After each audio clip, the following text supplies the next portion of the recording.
The email from the scholarship committee sat unopened in my inbox for 3 days. I knew what they needed, just a simple verification of my existing college fund. The same fund my grandmother had set up for me when I was born, the one that was supposed to make my dreams possible. The same fund that, as of last Tuesday, didn't exist anymore. My name is Sophia, and I'm watching my future disappear in real time. "Mom," I called out, walking into our kitchen where she was arranging flower samples. "Can we talk about the college fund?" She barely glanced up from the lavender sprigs. "Honey, we've been through this. The wedding is in 2 months, and these arrangements aren't going to pay for themselves." "But that money was for my education," I said, my voice cracking. "Grandma Ella specifically—" "Oh, don't start with that again," Mom cut me off, finally looking at me. "Your sister's wedding is a once-in-a-lifetime event. College will always be there. Take out loans like everyone else." The front door opened and Harmony breezed in, shopping bags dangling from both arms. "Mom! You won't believe what I found for the bridesmaids' gifts." I watched as Mum's entire demeanour changed, her face lighting up as she rushed to inspect Harmony's latest purchases. I might as well have been invisible. "Show me everything," Mum squealed, helping Harmony spread her treasures across the kitchen counter, right on top of my scholarship paperwork. "Hey, I was working on that," I protested weakly. "Oh, sorry," Harmony chirped, not sorry at all. "But look at these personalised silk robes, aren't they divine?" I grabbed my papers and retreated to my room, but not before hearing Mom gush, "$300 each! That's a steal for this quality." That night I confronted Dad in his study. "Did you even think about asking me before emptying my college fund?" He looked up from his laptop, sighing like I was being unreasonable. "Sophia, you're smart. You'll get scholarships. Your sister needs this wedding to be perfect. You know how important the Youngs are." "And what about what I need?" I asked, fighting back tears. "What you need is to stop being selfish," he replied firmly. "This is about family." I laughed bitterly. "Family? Was it about family when Grandma Ella made you promise to protect that money for my education?" "Your grandmother," he paused, something flickering across his face. "She didn't understand the real world. Sometimes priorities change." I retreated to my bedroom, pulling out the last birthday card Grandma Ella had given me before she passed. Inside, she'd written, "Remember, my clever girl, I've made sure you're taken care of, just in case." Those last 3 words echoed in my head as I stared at her neat handwriting. Just in case. Just in case of what? What had she seen coming? My phone buzzed. Another text from Harmony about dress fittings. I ignored it, instead pulling up my contacts and scrolling until I found the number I needed. My hands shook as I pressed dial. "Hope Ferguson's office," a crisp voice answered. "Hi," I said, trying to keep my voice steady. "This is Sophia Bowen. My grandmother was Ella Ferguson." A pause. "Yes, of course. How can I help you?" "I think something's really wrong here," I said, the words tumbling out. "My parents just emptied my college fund, the one Grandma set up. They're using it for my sister's wedding. But I remember Grandma saying she'd protected it somehow, that she'd made sure—" "Stop right there," Hope interrupted, her tone suddenly sharp. "Don't say anything else over the phone. Can you come to my office tomorrow at 9 a.m? "Yes, but—" "Bring any documentation you have about the fund. And, Sophia," she paused, "don't tell your parents you're coming to see me." After I hung up, I could hear Harmony's laughter floating up from downstairs, followed by Mom's excited chatter about table settings. I thought about Grandma Ella's knowing smile the last time I saw her, how she'd squeezed my hand and said, "Sometimes justice takes patience, my dear." I didn't understand what she meant then, but I was starting to. The fluorescent lights at Miller's Books buzzed overhead as I restocked the self-help section, my eyes burning from lack of sleep. 3 job applications and 2 scholarship essays had kept me up until 4 a.m, and my hands shook as I arranged the spines. "You're putting those on the wrong shelf," Brian said quietly behind me. I jumped, nearly dropping Living Your Best Life on my foot. "Sorry," I mumbled, blinking at the titles. He was right. I'd been putting relationship advice books in the career section. "When's the last time you ate something?" He leaned against the shelf, concerned. "You look like you're about to pass out." Before I could answer, my phone buzzed. Another text from Mom. "Need you home by 6. Harmony's florist changed the quote, emergency family meeting." I showed Brian the message and he whistled. "Another wedding crisis?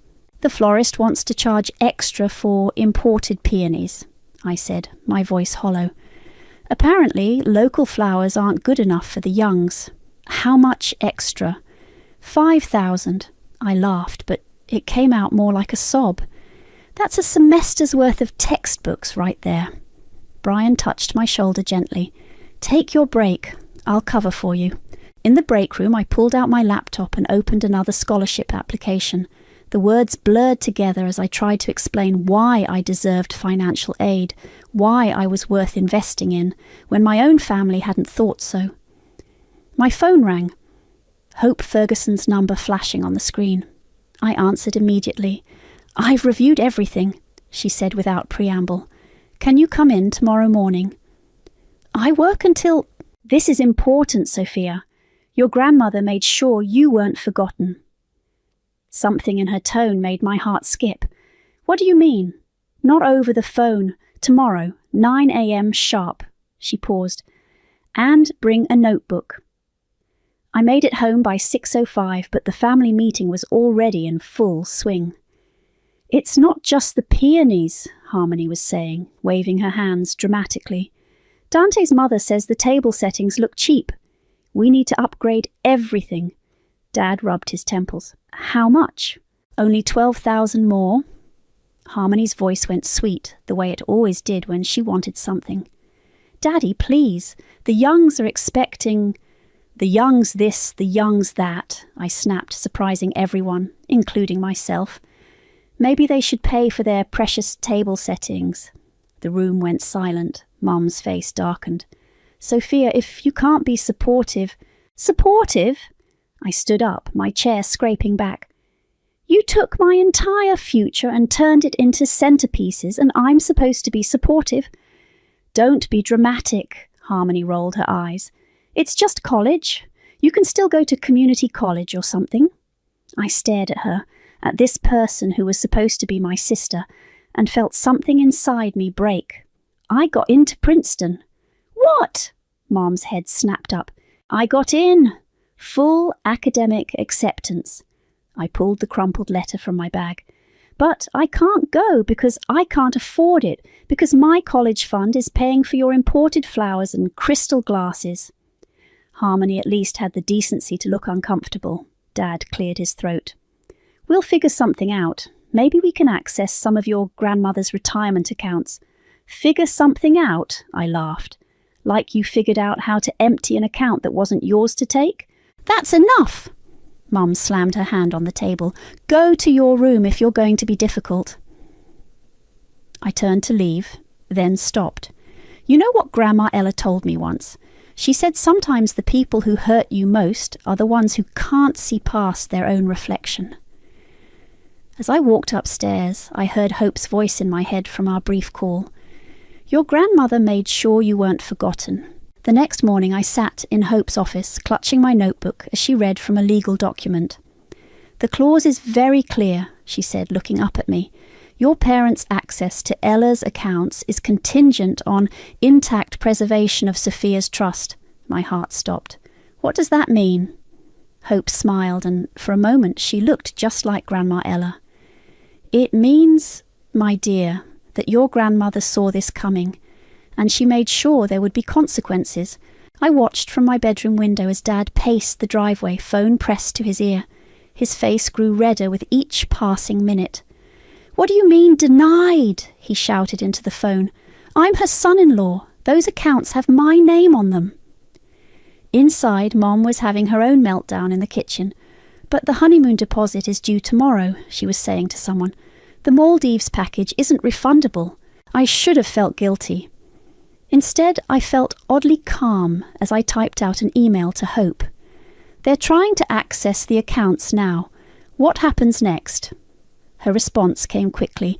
Exactly what your grandmother planned. Would you like to see the paperwork? An hour later, I sat in Hope's office again, watching her lay out documents across her desk. Your grandmother was incredibly thorough, she explained, pointing to highlighted sections. The moment they touched your college fund, they triggered the clause. They can't access a penny of the retirement accounts until they restore your education trust. But they've already spent it, I said. Hope's smile was sharp. Exactly. Dante's family is expecting a certain standard, Mom had said last week when I questioned the cost of the honeymoon. We can always recover the money from your grandmother's accounts. Except they couldn't. My phone buzzed, a text from Brian. You okay? You seemed off at work yesterday. Before I could respond, Hope slid another document across the desk. Your grandmother left this for you, a letter to be opened when the clause was triggered. The envelope was heavy, cream-coloured. Grandma Ella's handwriting flowed across the page. My dearest Sophia, if you're reading this, they've done exactly what I feared they would. Your sister's shadow has always been long, but I've made sure it won't eclipse your future entirely. Sometimes the kindest thing we can do is let people face the consequences of their actions. Don't let them guilt you into fixing this. You're not responsible for their choices. All my love, Grandma Ella. I folded the letter carefully as Hope continued. They'll try to pressure you into signing a waiver. Don't. Everything is legally binding. How much? I asked. In the retirement accounts. $40,000. Hope's eyes met mine, plus accumulated interest. The front door was open when I got home, voices spilling out onto the porch. Harmony's new fiancé, Dante, was gesturing angrily. My mother's already told everyone about the Maldives, he was saying. We can't just cancel. Do you know how embarrassing that would be?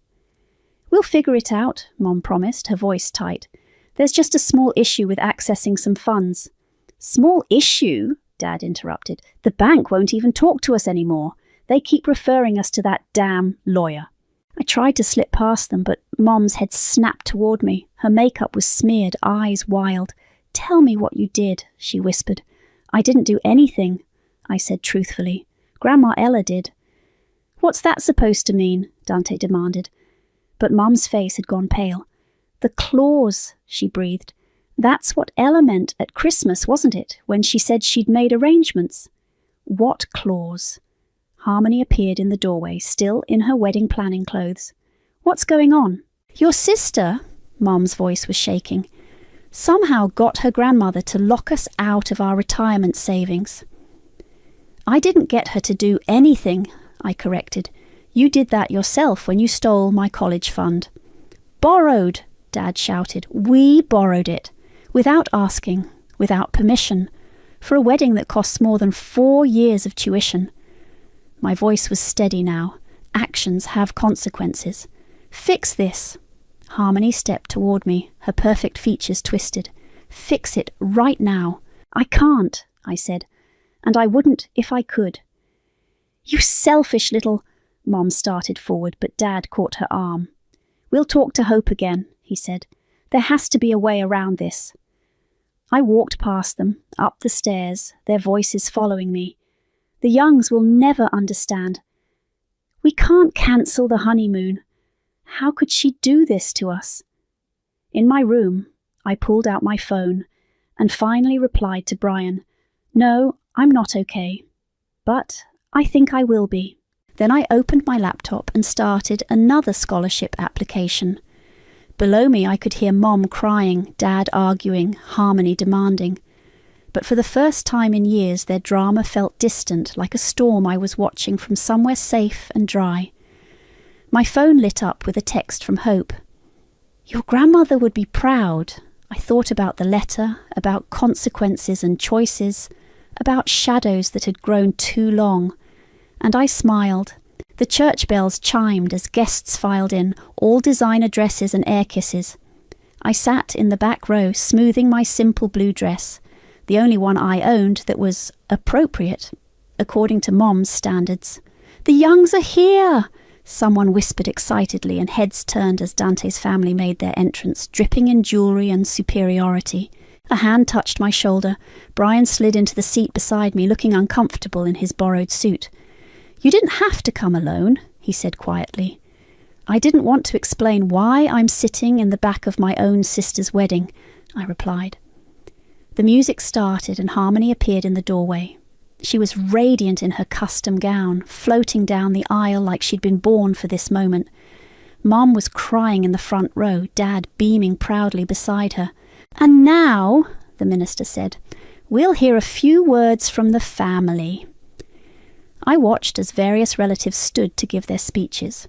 Mom's voice shook with emotion as she talked about her beautiful firstborn. Dad cleared his throat repeatedly during his toast about his little princess. No one asked me to speak. "Would you like to say something?" Brian whispered. I shook my head. What could I say? Congratulations on the wedding that cost me my future. Best wishes on your marriage funded by theft? The reception was in full swing when Dad's phone rang. He stepped away from the head table, his face darkening as he listened. Even across the room I could see his hands shaking as he ended the call. "Turner," Mum touched his arm. "What's wrong?" "The bank," he said hoarsely. "They've denied our appeal. The retirement accounts are still frozen." Mum's perfectly made-up face crumpled.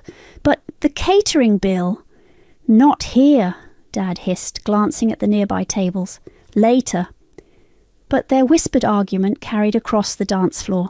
"We're maxed out on every card. The house payment is due next week." "What about the loan?" "Already denied." I sipped my water, watching Harmony and Dante twirl on the dance floor, oblivious to the financial hurricane brewing around them. "You could tell her?" Brian suggested. "Tell her what? That while she's dancing at her dream wedding, our parents are facing bankruptcy? That her perfect day came at the cost of my education and their retirement?" I set down my glass. She wouldn't believe me anyway. Later that night, as the party wound down, Mom cornered me by the bathrooms.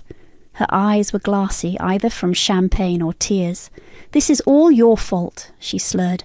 "Your grandmother poisoned you against us." "No," I stepped back. "You did that all on your own. We gave you everything." "You gave Harmony everything," I corrected. "You gave me whatever was left over." "That's not true," but her voice wavered. "Really? Name one thing that was just for me, one time you chose me first." She opened her mouth, then closed it. "Exactly." I turned to leave. "Where are you going?" "Home. My shift starts at 8 tomorrow." "It's your sister's wedding." "And I've been here," I said. "In the back, invisible, just like always." I found Brian waiting by his car. "Ready?" "Almost." I looked back at the venue, at the twinkling lights and flowing champagne, at the dream wedding that had become my nightmare. "You know what's funny? They keep saying Grandma turned me against them, but she didn't. She just gave me the power to stop letting them hurt me." "Are you okay?" Brian asked as we pulled away. I thought about the scholarship applications waiting on my desk, about the part-time job I'd picked up at the library, about the future I was rebuilding piece by piece. "I will be." My phone buzzed. A text from Harmony. "Where did you go? Mum's crying in the bathroom." I turned off my phone. When we got home, the house was dark and quiet. I kicked off my shoes and headed upstairs, but stopped at the sight of something on my bed. It was my baby album, the one Mom kept in her closet. A note was stuck to the cover. "Your grandmother poisoned us against you." I opened it. Every photo had been removed except one. Me at my high school graduation, standing alone while in the background, my family clustered around Harmony. The message was clear. This was war. But as I tucked the album away, I realized something. They thought Grandma Ella had given me a weapon. But what she'd really given me was armor, protection against the guilt and manipulation that had controlled me for so long, and I was finally ready to use it. The sounds of another argument echoed through the house as I tried to focus on my laptop screen. 3 weeks after the wedding, and things were unravelling fast. "What do you mean you can't pay the credit card?" Mum's voice carried up the stairs. "We have to pay something." "With what money, Rachel?" Dad shouted back. "The accounts are frozen, the cards are maxed, and your daughter and her husband are living in our guest room, eating us out of house and home." I clicked submit on my application for the library leadership grant Brian had told me about. The position came with tuition assistance and flexible hours, exactly what I needed. My door burst open. Mum stood there, mascara streaked down her face. "You have to help us." "No, we're your parents." "Parents don't steal from their children," I said, closing my laptop. "We didn't steal," she started, but was interrupted by Harmony's voice from downstairs. "Mum, Dante's parents are coming for dinner tomorrow. We need to get groceries." Mum's face crumpled. "We can't afford—" "But they're expecting us to host." Harmony appeared behind Mum, still in her silk pyjamas at 2 p.m. "Daddy, can't you just call Hope again?" I tried. Dad emerged from his study, looking older than I'd ever seen him. "She says the clause is ironclad. Unless we can restore Sophia's college fund—" "Then make her sign something," Harmony pointed at me. "Make her fix this." "I can't fix your problems," I said, standing up, "and I won't try." My phone buzzed. An email from the library. I opened it, my heart racing. "What's that?" Mom asked, trying to peek at my screen. "I got the grant," I said, my voice steady. "Full tuition coverage for my degree, plus a paid position at the university library." The silence was deafening.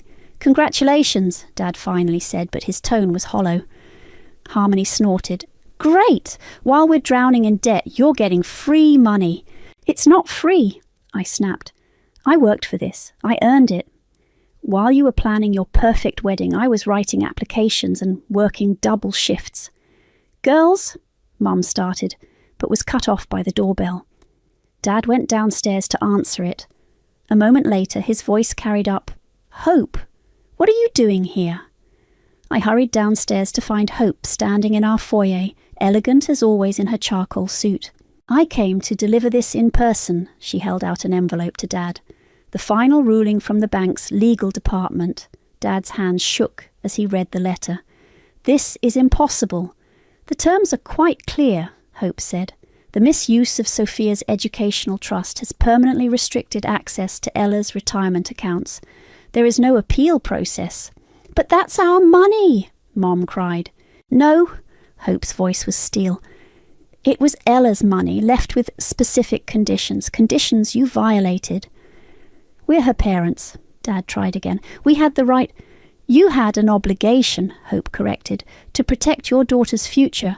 You chose not to honour that obligation. These are the consequences." Harmony started crying. "But what about us? What about our bills?" Hope's expression didn't change. "I suggest you look into financial counselling. Good day." After she left, the house felt like a tomb. Dad disappeared into his study. Mum sat at the kitchen table, staring at nothing.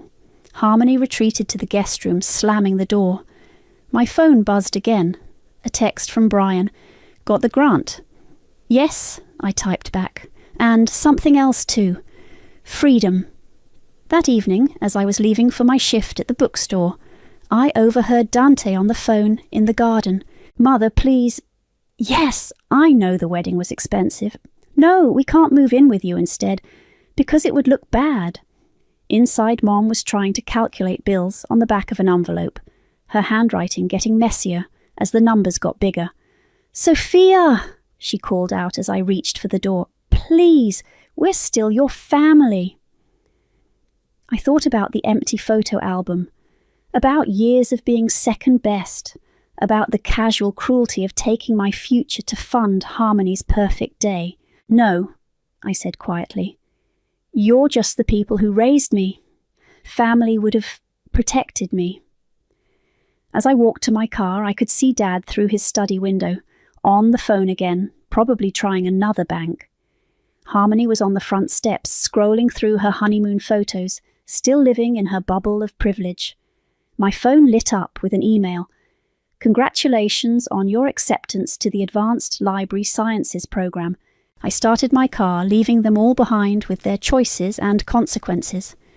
In my rearview mirror, the house looked smaller somehow, less intimidating, just like their power over me. Just sign the paper, Sophia. Dad slid the document across the kitchen table. One signature, and this all goes away. I glanced at the waiver without touching it. No. Be reasonable, he pleaded. Your mother can barely sleep. The bank is threatening foreclosure. We could lose everything. Like I lost my college fund. He slammed his hand on the table. Enough! You're being childish. No, I'm being consistent. I stood up. You made your choice. Now you get to live with it. Mum appeared in the doorway, clutching her coffee mug like a lifeline. Please, sweetie, we're desperate. I remember being desperate too, I said. When I begged you not to take my money, when I showed you my acceptance letter, when I tried to explain what Princeton meant to me, did you listen then? The front door opened and Harmony stormed in. The country club cancelled our membership. Do you know how humiliating that was? Dante's mother was there. We can't afford the dues anymore, Dad muttered. This is all your fault. Harmony whirled on me. Just sign the stupid waiver. Or what? I asked. You'll take something else from me. Her face twisted. Grandma Ella would be ashamed of you. The laugh that escaped me was bitter. Really? Because she's the one who set this up. She saw exactly who you all were and made sure you couldn't hurt me forever. We never hurt you, Mom cried. Tell me something, I said, pulling out my phone. Remember this email? The one where I told you I got into Princeton? Want to know what you replied? I read aloud. That's nice, honey, but we need you to help with Harmony's wedding favours this weekend. Mom paled. I was busy. You were always busy. When it came to me, I turned to Harmony. And you, when I told you about Princeton, you said, and I quote, Ugh, why would you want to go so far away? You're just trying to make everything about you again. I didn't mean, yes, you did. I picked up the waiver and ripped it in half. You all meant everything you did. Every time you chose her over me. Every time you dismissed my dreams. Every time you took what was mine and gave it to her. Grandma's money was meant for all of us, Dad protested. Really? Let's call Hope then. Let's ask her exactly what Grandma meant. His silence was telling. Harmony stepped closer, her voice dropping to a whisper. What do you want? An apology? Fine, I'm sorry. Now fix this. An apology? I stared at her. You think sorry makes up for 18 years of being treated like I didn't matter? For watching my future get spent on your designer wedding dress? You always make life harder for everyone, she hissed, and then her hand shot out, slapping me across the face. The room froze. My cheeks stung, but I didn't flinch. Thank you, I said quietly. For what? She spat. For proving Grandma right. I touched my cheek. She told me once that people show you who they really are when they can't control you anymore. Mum started crying. Dad looked away. Harmony stood there, her hand still raised as if shocked by her own action. I'm leaving, I announced. I have work and then a meeting about my grant, you know, the one none of you congratulated me for. Sophia, please, Mom reached for me. We're still your parents. No, I said, stepping back. You're just people who had kids and loved one more than the other. That's not parenting. That's favoritism. I grabbed my keys and bag. Behind me, I could hear Harmony starting to cry, Mom trying to comfort her, of course, and Dad making another frustrated phone call. Grandma Ella's voice echoed in my memory. Don't let them rush you into playing small. My phone buzzed. A text from Brian. Still on for coffee after your shift? Yes, I typed back. I need to tell you about what just happened. Everything okay? I touched my cheek again, feeling not pain but clarity. Better than okay. I'm finally free. As I drove away, I could see them all in the window. Mom holding Harmony, Dad pacing, their perfect family picture cracking under the weight of consequences. They'd tried to make me feel guilty for letting them face the results of their choices. They'd tried to manipulate me into fixing their mistakes. They'd even tried violence. But Grandma Ella had given me more than just legal protection. She'd given me the strength to stand firm, to let karma do its work, to watch them reap what they'd sown. And I wasn't going to waste that gift. "Did you hear about Turner and Rachel?" I overheard Aunt Linda whisper at the family reunion. "They're selling the house, moving into a rental. And Harmony," Uncle Pete leaned in. "Living with Dante's parents now. The marriage is already rocky." I kept arranging cookies on the buffet table, pretending not to hear. 3 months had passed since the slap, since I'd walked away from their manipulation. "Sophia," Aunt Linda noticed me. "We were just... How are you, dear?" "Great, actually," I smiled. "The library program is going well. I start graduate courses next month." "On scholarship," Uncle Pete added pointedly. "Unlike some people, you earned your way." The family had split into camps, those who admired my stand against injustice and those who thought I'd destroyed the family. The divide grew deeper when Dad's desperate lawsuit against Hope failed spectacularly. My phone buzzed, a text from Brian. "Court documents just got posted online. Want me to send them?" "No need," I replied. "I'm done keeping score." Aunt Linda touched my arm. "Your grandmother would be so proud. She ruined us." Mum's voice cut through the chatter. She stood in the doorway, swaying slightly. The drinking had started after they lost the house. "My own mother chose her over all of us." "Rachel," Uncle Pete warned, "this isn't the time." "When is the time?" She stumbled forward. "My daughter won't even speak to me. My husband's depression is getting worse. Harmony's marriage is falling apart. And she pointed at me, "just watches it all burn." "You set the fire," I said quietly. "I just refuse to put it out." The room went silent. "I have something to say," I continued, setting down the cookie platter. "I wrote it all down, actually. Sent it to Harmony this morning." I pulled out my phone and read, "Dear Harmony, you got the fairy tale. The perfect wedding, the designer dress, the exotic honeymoon. You got everything you wanted, including my future. But here's what you didn't get. Peace, respect, self-sufficiency. You never learned to stand on your own because they were always holding you up. Now they can't anymore, and you're falling. I'm not writing to gloat. I'm writing because you should know. This isn't revenge. This is consequences.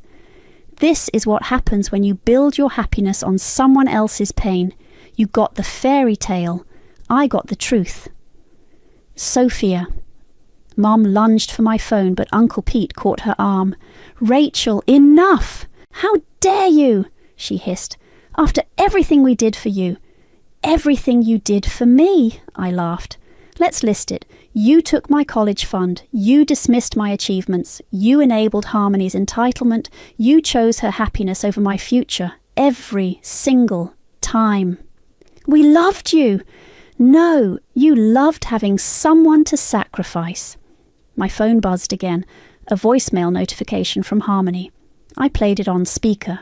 "Sophia, I didn't know how to love you back then. I don't think I knew how to love anyone but myself. I'm sorry, not because I need something from you now, but because I finally understand what I took from you, what we all took from you." I ended the playback. Mum had crumpled into a chair, sobbing. Aunt Linda was comforting her while Uncle Pete looked on with disapproval. "I have to go," I announced. "I have a study group meeting." "Sophia," Mum called out weakly, "please." "I forgive you," I said, surprising everyone, including myself. "Not because you deserve it, but because I don't want to carry this anger anymore. But forgiveness doesn't mean forgetting. It doesn't mean fixing your mistakes. It just means I'm free." Outside, Brian was waiting in his car. "How'd it go?" "Exactly as expected." I buckled my seatbelt. "They're still waiting for me to cave, to fix everything." "And will you?" I thought about Harmony's voicemail, about Mom's tears.